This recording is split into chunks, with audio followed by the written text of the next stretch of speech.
Hi, welcome to Comfort Institute's series of training programs on the various causes of negative pressures in combustion appliance zones. Although this program can stand alone, we recommend that you first watch these other Comfort Institute training programs. An introduction to CO and the combustion process, fundamentals of combustion appliance venting, how to measure vent draft in combustion appliances, an introduction to measuring low pressures in buildings, and the fundamentals of infiltration, Part 1, on air infiltration driving forces.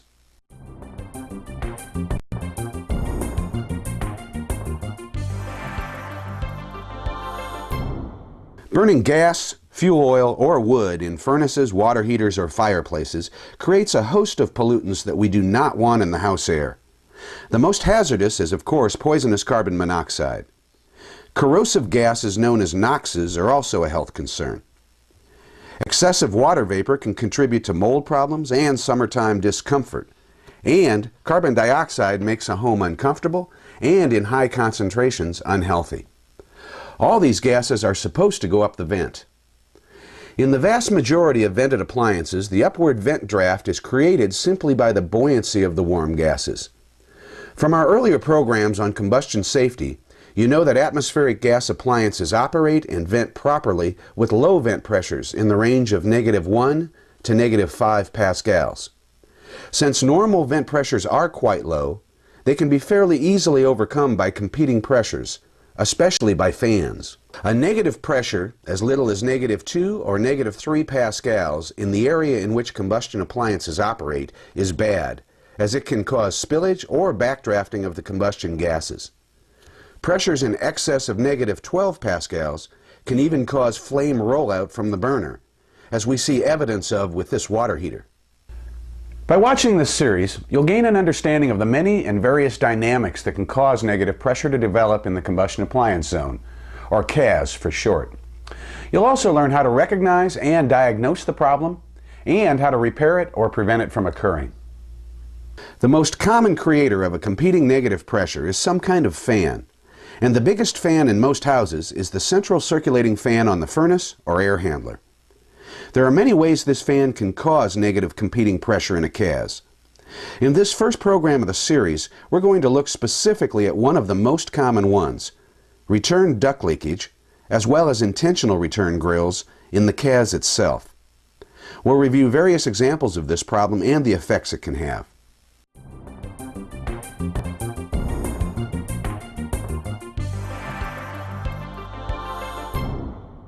A well-known slogan in the whole house diagnostics business is that supply leaks suck.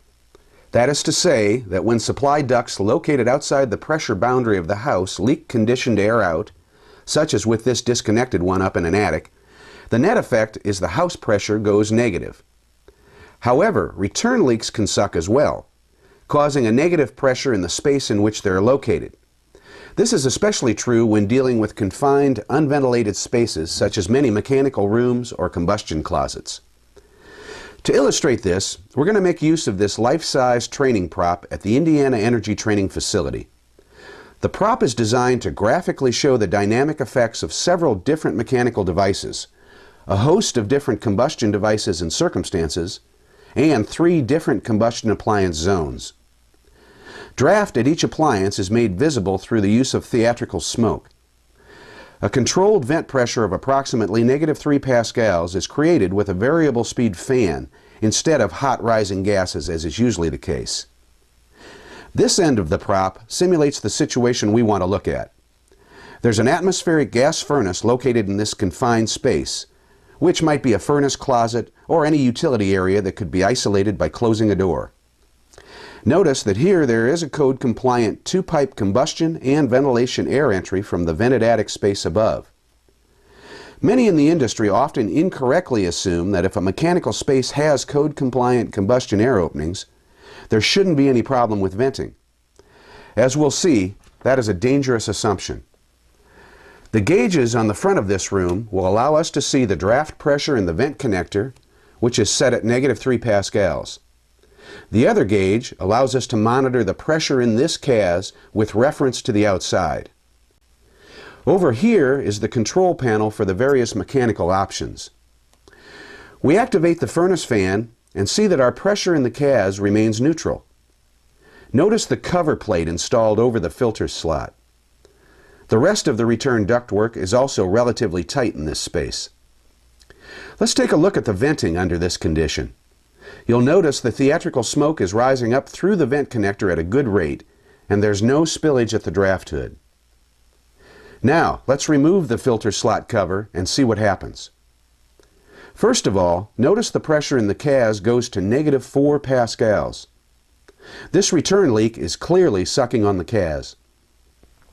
Remember the consequence of this type of negative competing pressure on an atmospheric combustion appliance. As we can clearly see, there's now complete spillage and backdrafting at the furnace. The spilling gases are being sucked into the return leak to get distributed throughout the home.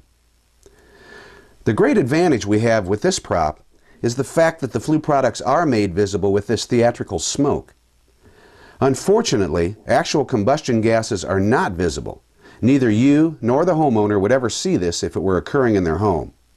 This confirms why testing for negative pressures and proper draft is so important. An air filter slot with no cover is a fairly large and typical return duct leak in very close proximity to the air handler. And remember that the closer the leaks are to the furnace fan, the stronger the pressure that is exerted on those leaks. Significant leaks can also usually be found where an external filter such as an electronic or media filter case is used.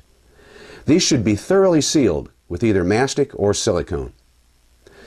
Although many times the return leaks are quite obvious by just looking, using a smoke puffer while the furnace fan is operating easily identifies and demonstrates leaks in the return ductwork. Smoke will be drawn into any leaks on the return side. The smoke puffer is especially helpful in many cases where the return duct leakage is diffuse. Floor panning in basement mechanical rooms is notorious at being very leaky, both along the panning to floor joist seam, as well as through any penetrations of the framing and the seam between the flooring above and the floor joists. It's especially a problem with diagonal plank subflooring. The joist cavity end caps or bulkheads are often extremely leaky, as we see here. In some cases, they're missing altogether. Another big leak is where a return trunk lies under panning, as we see here from inside a return trunk. A hole is typically cut in the top of the trunk, but there's no actual connection to the panned joist space above it. We're now looking down a panned joist cavity from inside the return trunk. This is the panning nailed under the joists, and this is one of the side walls of the trunk.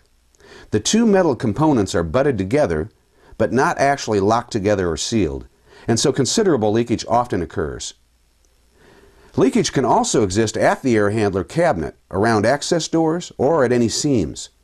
We've even encountered situations where the bottom plate of the air handler cabinet was missing completely.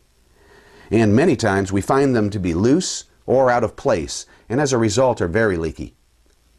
Sometimes poor maintenance and age create a situation like this one, where the lower part of the fan housing is actually rusted through from years of water exposure in this basement.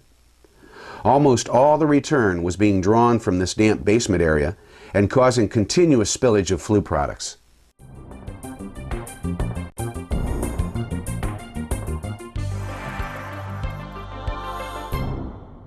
It's important to understand that in order for a negative pressure to be created in the CAZ, the return duct leaks must be greater than any supply duct leaks.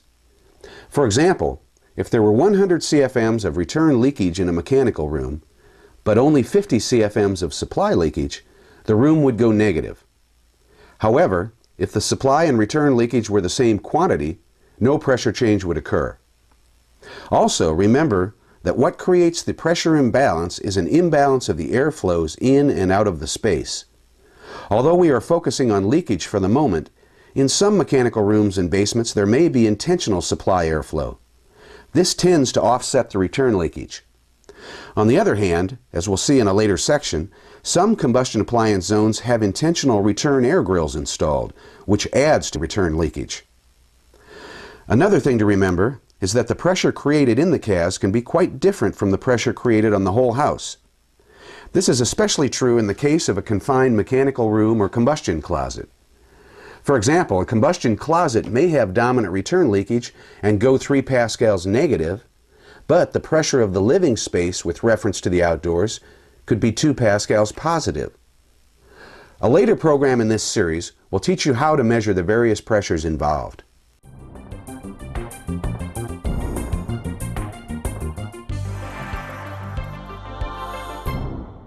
Furnaces on plywood platforms in closets have some unique problems in terms of return leaks and combustion safety. From an efficiency standpoint, the worst return leaks are those that suck air right down the surrounding walls from the hot attic above into the return plenum under the platform. We cover the efficiency and comfort impacts of these in other programs. From a combustion safety standpoint, the return leaks that concern us most are those that lead into the combustion closet itself. Since the surrounding walls are often under a negative pressure, any holes in the closet walls will suck air out of the closet. Common examples are holes around wiring, gas pipes, and simply the drywall not being sealed to the plywood. The plywood platform itself is also never airtight. There are often large gaps around condensate and refrigerant lines coming up from below. The hole under the furnace is also often cut sloppily, leaving a gap at the base of the furnace. And as always, the furnace blower compartment panels and any filter bases can be big leakers. Here's one of the worst we ever found. Take a look at the back of the door of this combustion closet. Clearly, severe backdrafting has been going on for a while. If you take a closer look at the platform, you can see that someone in the past tried to seal the return leaks in the plywood using canned foam. But in fact, the big leak is so big you can't even see it. A 2.5-inch gap between the return plenum and the closet all along the front when the door is closed.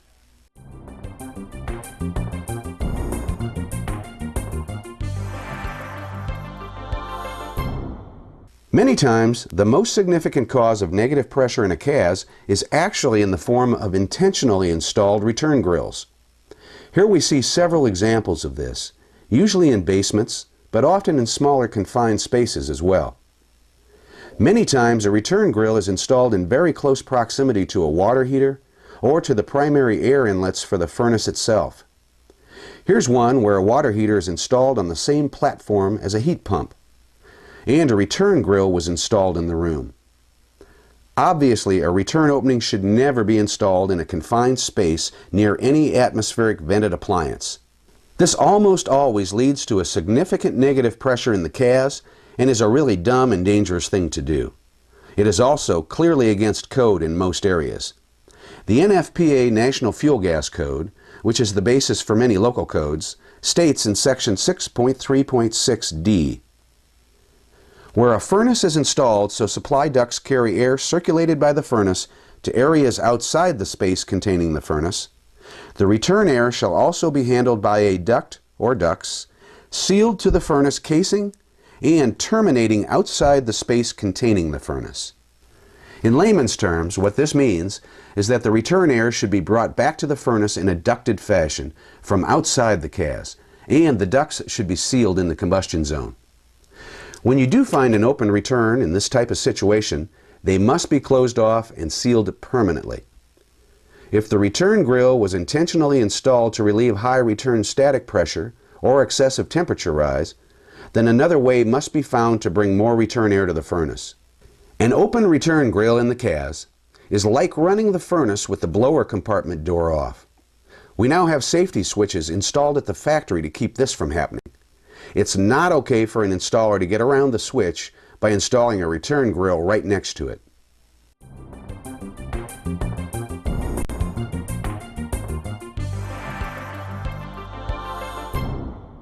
Finally, the most outrageous example of a furnace creating a significant negative pressure in the CAZ is when there is no return at all attached to the furnace, and the unit is literally sitting in its own return.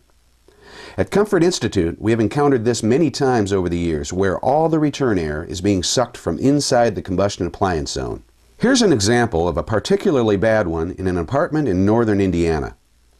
The furnace and water heater are in a mechanical room at the back of the apartment. Here's the single grill intended to act as a return above the door to the mechanical room. With the furnace fan on, smoke is drawn under the door, indicating a negative pressure. We did a quick check of the CAZ with reference to the main body of the apartment and found that it was -4 pascals. Note that a more careful check would have actually measured the CAZ with reference to the outdoors, which we'll go into in more detail on a future program in this series. We then checked the draft on the water heater and the furnace with the furnace fan running, and both backdrafted completely. Here's the reason why. The return drop on the furnace stops at about the 5-foot level and is open into the room. There's no connection between the return and the grill above the doorway. In addition to backdrafting the appliances, this setup puts the entire room under a negative pressure, sucking in unconditioned air from wherever it can. Here's a leak around the refrigerant line leading up into the attic. The solution here is simply to hard duct the return drop up to the grill over the door. It turns out that this apartment was originally heated by an electric furnace, and a gas furnace and water heater were installed later. With an electric furnace and water heater, this setup wouldn't be a safety hazard. But with a gas furnace, it clearly is. We were amazed that the occupants had not been killed. In cases like this, when there's complete backdrafting, it is possible that carbon monoxide doesn't actually get produced, as there's so much fresh air entering the space. Nonetheless, it cannot be left like this. Here's another example in a Georgia combustion closet, where the furnace is sitting up on a stand and is virtually in its own return. The door to the closet is louvered. Again, this was a heat pump to gas conversion. Here's one in New York State, installed in a basement, with no return duct. If you look at the dust pattern on the filter, you can tell the shape of the cutout. They did remember to install a filter, but kind of forgot about the return duct. This was a handyman special installed when the top level of this 2-story home was converted into a separate apartment. They used up the one first-floor closet to bring up the supply trunk and figured they didn't need to worry about ducting back a return. The basement went to -5 pascals when the furnace fan was on, and would have been worse if it wasn't an old leaky stone foundation.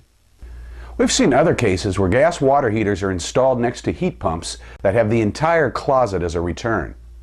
The water heater backdrafts every time the heat pump comes on. Finally, another common safety hazard is when a B vent is installed in a return chase. Here's an example of one in Texas. This is not okay. B vent is not airtight and cannot be installed in a negative pressure return chase, but we see it routinely. The most common solutions are to either abandon the return or to replace the furnace and water heater with sealed combustion sidewall vented equipment. It seems there's no end to the idiocy and simple lack of logic prevailing in our industry. What's really sad is not that someone installed a furnace or water heater in a return, or a return grill right next to an atmospherically vented appliance. It's that countless service technicians have serviced units like this over the years, and no one sees anything wrong. Training to open the eyes of everyone involved is the most critical first step. Well, that's it for this program. We hope you've gained some insight into this one common cause of competing negative pressure in the CAZ. Future programs in this series look at the many other causes of negative pressures in the CAZ. They'll also teach you how to do thorough diagnostics and measure pressures to uncover these dangerous situations and to correct them. Note also that whenever building envelope and duct sealing is done in a building, it can change the dynamics and interactions of mechanical devices and combustion appliances. The same is true with the installation of more powerful variable speed blowers. It's very important that we test homes thoroughly after completing any work on a building. In the final program of this series, we'll cover how to test for the practical worst-case scenario for any given home. Thanks, and we'll see you on the next program.